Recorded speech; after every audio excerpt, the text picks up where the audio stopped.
Welcome to this edition of the WSC World Australia. I'm Clarence, sponsor today. I'm going to show you behind the scenes of Daytona International Speedway. Right now, I'm in front of next year's pace car for the Daytona 500. Take a look up close. And you're going to see a lot more than this Daytona 500 pace car. You're going to see the sights and sounds of the Daytona International Speedway outside of race weekend. The imagination is what fuels every child who dreams of one day winning the great American race. Imagination is what's inspired millions of fans from all over the globe to climb into its grandstands and witness some of the greatest moments in motorsports history. Daytona Rising is a reimagining of what a race experience can be, blending the modern amenities that today's sports fans demand with the heritage that race fans expect from Daytona. Everything about the race experience, from seating to concessions to conveniences, will be reimagined to create the world's first true motorsports entertainment complex. Old tram. Oh, the old tram, yeah. Yeah, all right. Okay, folks, you're looking at turns 3 and 4. They are exactly duplicate to turns 1 and 2. They are 2,600 feet long. They are 44 feet high. They both have 31-degree banking. That'll put you over a 4-story building if you're up on top, and you go up on top. And the minimum speed to stay up on top, 5 miles per hour. Anything slower than that, gravity is going to take you off down.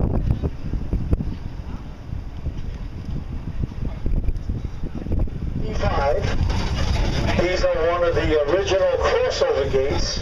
This is how we used to get the big rigs into the infield, no longer necessary, because now we have a new tunnel going underneath turn number 1.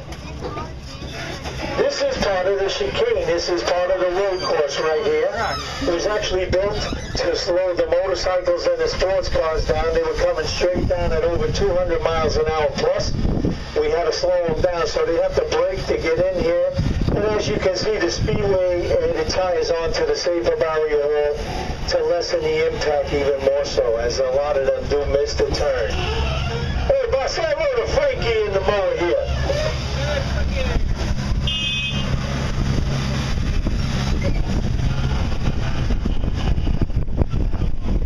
Oh, up ahead on turn 2, you're going to see a newly paved area. That's where Juan Pablo Montoya's car crashed into a jet dryer.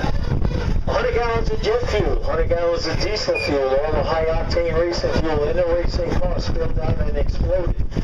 Now, a tribute to the new paving, because it is a special compound. It's not just blacktop, folks. It is aggregates. It is fiberglass, cement, and blacktop all mixed together. Went on very hot, 50,000 tons of it, 5 layers thick, and 8 feet of limestone. They got the last 50 laps to go. They also got 2 weeks of motorcycle racing. Then they decided to cut it out and repave the area with the same compound. You can actually see the different compounds in the racing surface. Right here, right in front of me.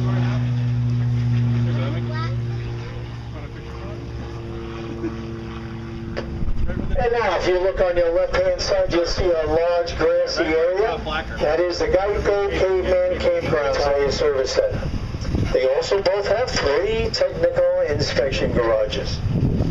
Look towards the first Jumbotron coming up, you're going to notice something different. Yes, there are stairways going right up to the roof of the covered garages.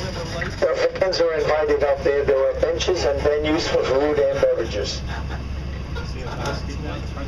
Also, each covered garage has its own window facing in towards the fan zone. That's because the fan zone runs right through the middle of the garages.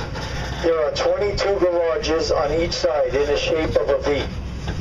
Now, each window has its own pass-through on the bottom, so you, the fan, can go up to your favorite driver's garage, pass through your hats, your t-shirts, or anything for that matter. Hopefully your favorite driver might pass it back to you autographed. Also in the middle is the Budweiser Bistro. a full bar in there for your thirsty needs and a nice restaurant in there. You can sit down and enjoy yourself. TVs are live, whatever's happening on the speedway throughout this whole area. Look on this end here, you'll see a railing. That's where the fans meet the drivers face to face to get to ask them all kinds of silly questions and having them come up with all kinds of silly answers.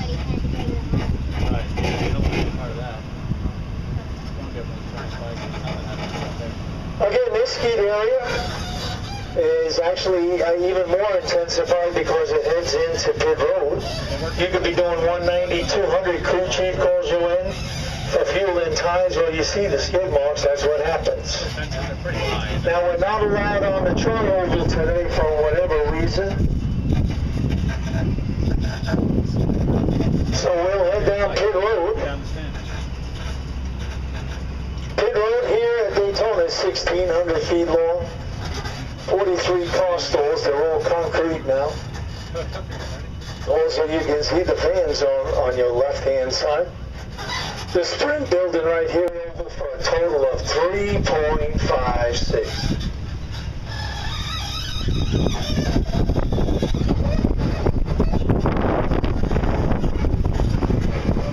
Again, 2 more jumbotrons on this side, and I do see a little raindrops. I told you it can come like suddenly.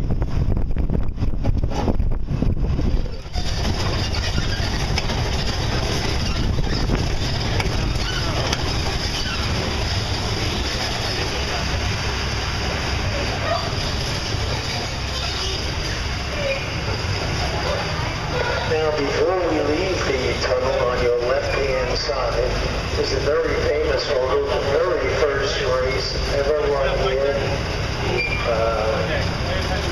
The 1959 Daytona 500. And the official finish of that race, Joe Weatherly was on a wall. He was being lapped. Lee Petty was in the middle. He won that race by 2 feet. Johnny Beauchamp down on the bottom. $19,000 was the purse. 45,000 people in the original grandstands.